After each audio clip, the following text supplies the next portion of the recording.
سورج سے لے کر زمین کے درمیان تک جتنے بھی شہابیے ٹوٹ کر گزر چکے، ان کی چھوڑی ہوئی گرد میں سے گزرتے ہوئے دہا کا پہلا عکس ہماری زمین پر روشنی کے اس دائرے کی شکل میں پڑنا شروع ہوتا ہے۔ پھر اس کے بعد جب دہا ہماری زمین سے تھوڑی ہی دور رہ جاتی ہے تو وہ وقت ہماری زمین پر ڈان کہلاتا ہے، صبح صادق۔ جب دہا ہمارے افق سے تھوڑا ہی دور رہ جاتی ہے تو وہ وقت اس کے رنگوں کے ساتھ کھیلنے کا وقت ہوتا ہے۔ انگلش میں اسے ٹوائلائٹ کہتے ہیں، نہ اندھیرا ہوتا ہے نہ روشنی، اور اس وقت دہا آسمان میں چند بہت خوبصورت رنگ بھر دیتی ہے۔ اب جب سورج افق سے طلوع ہو جاتا ہے، یعنی سن ڈسک نظر آنا شروع ہو جائے، تو اسے ہم اپنے پاکستان میں طلوع آفتاب کہتے ہیں، اور یہی وہ وقت ہے جب ہماری نگاہیں پہلی مرتبہ دہا کو دیکھتی ہیں۔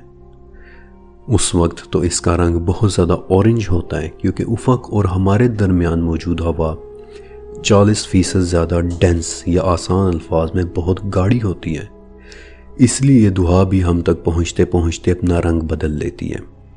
سائنس نے اس وقت کی دہا کو گاڈ رے یا پھر سن بیم کا نام دیا ہے، اور یہ سن بیم ہماری دنیا میں سب سے پہلے پہاڑوں کی بلند چوٹیوں پر پڑتی ہے۔ ان برف پوش پہاڑوں کی چوٹیوں پر پڑتی دہا بے شک قدرت کے خوبصورت ترین مناظر میں سے ایک ہے، اور اسے انگلش میں ایلپن گلو کہتے ہیں۔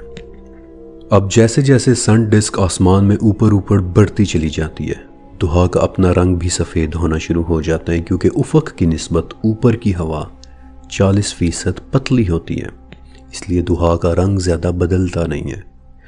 اس وقت چیزوں کے سائے واضح اور شارپ ہو چکے ہوتے ہیں، اور دہا خود بھی اتنی کرسپ ہو چکی ہوتی ہے کہ چھوٹے چھوٹے سوراخوں میں سے نکل کر گہرے سائے بنا سکے۔ تو اس وقت کا کھلا آسمان نیلے رنگ کا ہوتا ہے، لیکن اس وقت اگر دنیا کے سب سے بڑے صحرا یعنی صحارا سے ریت اور گرد کے بادل اٹھ کر دنیا میں پھیل رہے ہوں تو آسمان کا رنگ نیلے سے سفید میں بدل جاتا ہے۔ بلکہ عرب اور پاکستان میں اکثر یہ گرد پہنچتی رہتی ہے، لیکن کیا اس سے دہا کے کھیل پر کوئی فرق پڑتا ہے؟ ذرا دیکھتے جائیے۔ کبھی کبھی ہماری زمین کے اوپر ہوا میں آئس کرسٹلز معلق ہوتے ہیں، یعنی برف کے چھوٹے چھوٹے ذرات، جن کے لیے انگلش میں ایک بہت خوبصورت سا نام ہے، دی ڈائمنڈ ڈسٹ۔ اگر دہا اپنے سفر کے دوران اس ڈائمنڈ ڈسٹ سے گزرے تو وہ بڑے خوبصورت طریقے سے ریفریکٹ ہوتی ہے اور فضا میں بڑے پیارے روشنی کے دائرے بناتی ہے، جنہیں ہیلو یا اردو میں ہالہ کہتے ہیں۔ اور ان آئس کرسٹلز کی ذرا سی شیپ بدلنے کی دیر ہے کہ فوراً دہا بھی اپنا افیکٹ ایک دم سے بدل لیتی ہے۔ مثلاً اگر یہ ڈائمنڈ ڈسٹ کرسٹل پلیٹ کی شکل میں ہو جائے تو آسمان میں ایک سادہ دائرے کے بجائے دہا ایک رنگین ہالہ بنا دیتی ہے۔ اور اس سے بڑھ کر کہ اگر یہ آئس کرسٹلز 6 کونوں والے ہو جائیں تو دہا کے چند نایاب ترین نظاروں میں سے ایک نظارہ دیکھنے کو ملتا ہے جسے پارہیلیا کہتے ہیں، یعنی سورج کے برابر میں 2 مزید سورج۔ یہاں تک تو میں نے آپ کو دہا کے دن کا کھیل دکھایا ہے، لیکن مزے کی بات کہ بات یہاں ختم نہیں ہوتی۔ سن ڈسک جب افق سے 18 ڈگری نیچے چلی جائے، یعنی کہ سورج افق سے 18 ڈگری نیچے چلا جائے، تو ٹیکنیکلی اس وقت رات کا وقت ڈکلیئر ہو جاتا ہے۔ اور عام سائنس کی زبان میں رات کی باقاعدہ ڈیفینیشن کیا ہے؟ دن کی روشنی کا نہ ہونا یا پھر ایمبینٹ ڈارکنیس کا پھیل جانا۔ آسان الفاظ میں سائنس کی زبان میں روشنی کا نہ ہونا اندھیرا کہلاتا ہے۔ لیکن یہاں میں آپ کو ایک دلچسپ بات بتانا چاہتا ہوں۔ سورہ انعام کی پہلی آیت ہے کہ تمام تعریفیں اللہ کی ہیں کہ جس نے اندھیروں کو بنایا، یعنی کہ روشنی کی طرح اندھیرا بھی ایک کریشن ہے، ایک تخلیق ہے۔ آپ کو یاد ہے کہ میں نے 40,000 سالوں کے علم سیریز کے پہلے چیپٹر میں بتایا تھا کہ 17ویں صدی کے ایک جرمن سائنسدان ہائنریخ آلبر نے ایک سوال اٹھایا تھا، ایک ایسا سوال کہ جس کا آج 300 سال بعد بھی کوئی صحیح جواب موجود نہیں ہے۔ اس سوال کو آلبرز پیراڈاکس کہتے ہیں۔ آسان الفاظ میں اس نے یہ کہا تھا کہ رات کا اندھیرا ایک لامحدود کائنات کے نظریے سے ٹکراتا ہے، یعنی کہ اگر یہ کائنات واقعی لامحدود ہے اور اس کا کوئی کنارہ نہیں ہے اور اس میں ان گنت ستارے موجود ہیں، تو رات کے آسمان میں ہم جس طرف بھی دیکھیں ہماری نگاہ ایک ستارے پر ہی پڑنی چاہیے تھی، اور رات کا آسمان بہت زیادہ روشن ہونا چاہیے تھا۔ یا پھر اس سے بھی زیادہ آسان الفاظ میں وہ یہ کہہ رہا تھا کہ لگتا یوں ہے کہ جیسے اندھیرا نام کی کوئی فزیکل چیز واقعی موجود ہے کہ جو روشنی کو ہم سے چھپا رہی ہے۔ اب یہ اس قدر دلچسپ اور مزیدار ٹاپک ہے کہ میں آج کے دن اسے مزید چھیڑے بغیر صرف اتنا بتاؤں گا کہ لیل یعنی رات واقعی ایک فزیکل شے ہے کہ جو دھوا کو ڈھانپ لیتی ہے۔ اب سورج افق سے نیچے جا چکا اور دھوا نظر آنی بند ہو چکی، لیکن کیا یہ کھیل یہاں ختم ہو جاتا ہے؟ بالکل نہیں، بلکہ اس وقت یہ آسمان میں بہت بلندی یعنی 85 کلومیٹر اونچائی پر اپنا ایک بہت خوبصورت شو کرتی ہے، جسے نوکٹیلیسنٹ کلاؤڈ کہتے ہیں۔ یہ نظارہ دھوا کے پراسرار ترین کھیلوں میں سے ایک ہے، اور آج تک اس کی صحیح حقیقت واضح نہیں ہو سکی۔ فن لینڈ اور ایسٹونیا میں اسے نائٹ شائننگ کلاؤڈ یعنی رات کو چمکنے والے بادل بھی کہتے ہیں۔ اس بلندی پر ٹیمپریچر بہت کم یعنی -78 ڈگری سینٹی گریڈ ہوتا ہے، اور فضا میں میتھین گیس بھی بہت زیادہ ہوتی ہے۔ شاید ان تمام فیکٹر سے مل کر دھوا یہ خوبصورت منظر بناتی ہے، اور ان کی خوبصورتی ڈسکرائب کرنے کے لیے شاید الفاظ بھی کم پڑ جائیں۔ لیکن یہاں یہ بات یاد رکھیے کہ یہ بادل نہیں ہے، بلکہ یہ دھوا کی صرف اور صرف ایک ٹرک ہے جو رات کے آسمان میں نظر آ رہی ہے۔ اس وقت آپ جو بھی دیکھ رہے ہیں وہ چلی گئی ہوئی دھوا کا صرف ایک عکس ہے۔ آپ کو یاد ہے میں نے آپ کو آئس کرسٹلز یعنی ڈائمنڈ ڈسٹ کے متعلق بتایا تھا۔ اکثر یہ کرسٹلز رات کے وقت بھی فضا میں معلق رہتے ہیں، اور افق کے نیچے سے ان پر پڑتی دھوا زمین کی آرٹیفیشل روشنیوں سے مل کر ایک ایسا منظر تخلیق کرتی ہے جسے یہ ویڈیو لکھنے کے دوران میں نے بذات خود بھی ان کی خوبصورتی کی وجہ سے کئی مرتبہ دیکھا۔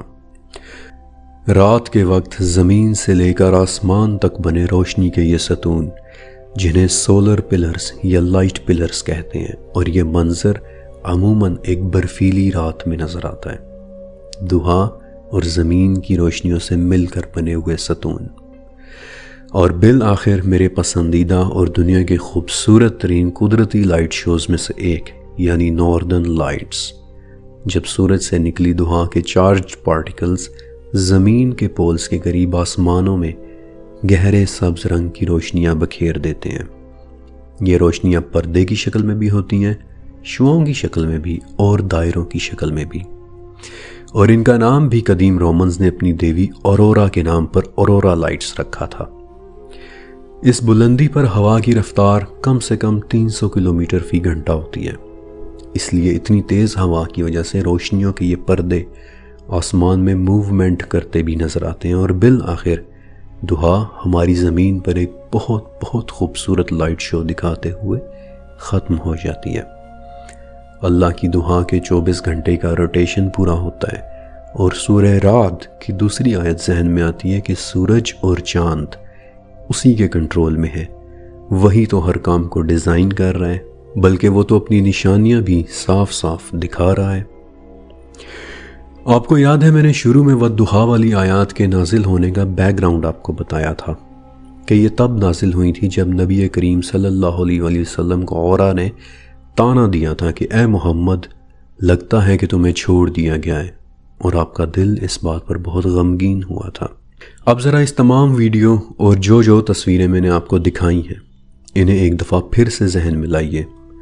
دھوا، سورج سے نکلی پہلی روشنی جو ہماری زمین میں قدرت کے خوبصورت ترین نظارے پیدا کرتی ہے۔ اللہ تعالیٰ ان کا ذکر کیوں فرما رہا ہے؟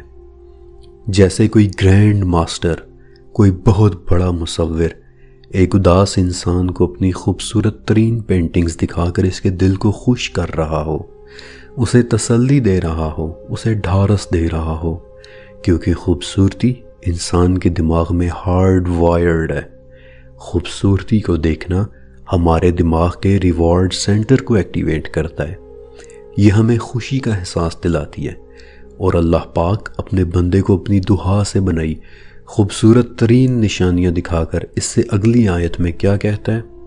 نہ ہی تیرے رب نے تجھے چھوڑا ہے اور نہ ہی وہ تجھے بھولا ہے۔ اس ویڈیو کے لکھنے کی وجہ ایک ذاتی اداسی بنی تھی اور میں قرآن پاک میں اسی اداسی کا حل ڈھونڈ رہا تھا، اور تبھی والضحیٰ میرے سامنے آئی، اور سچ کہوں تو یہ سب لکھنے اور دہا سے پیدا ہوئے یہ تمام مناظر دیکھنے کے بعد میں بھول بھی چکا تھا کہ مجھے کوئی اداسی بھی تھی، بلکہ میں تو دہا کو ڈھونڈتا ڈھونڈتا کہاں سے کہاں پہنچ گیا۔ لیکن یہ سب یہیں ختم نہیں ہوتا، آپ نے اس سے بھی آگے کی آیات پڑھی، میں ان کا آپ کو مفہوم بتاؤں۔ جو آنے والا ہے وہ گزر چکے سے بہتر ہوگا، اور تمہارا رب تمہیں وہ دے گا جس سے تم خوش ہو جاؤ گے۔ کیا اس نے تمہیں یتیم پا کر رہنے کی جگہ نہیں دی؟ کیا اس نے تمہیں بھٹکا ہوا پا کر راستہ نہیں دیا؟ کیا اس نے تمہیں ضرورت مند پا کر تمہیں غنی نہیں کر دیا؟ ان الفاظ کو اپنے دل پر محسوس کریں کہ کیسے اللہ اپنے بندے کو اپنی دہا سے بنائے اتنے خوبصورت مناظر دکھا کر اسے خوش کر رہا ہے، اسے بتا رہا ہے کہ اس دہا کی قسم جس سے میں اتنے خوبصورت رنگ بکھیرتا ہوں، تمہارا دل سکون محسوس کرے گا، اور تسلی رکھو کہ میں تمہیں کبھی ایسے اکیلا نہیں چھوڑوں گا۔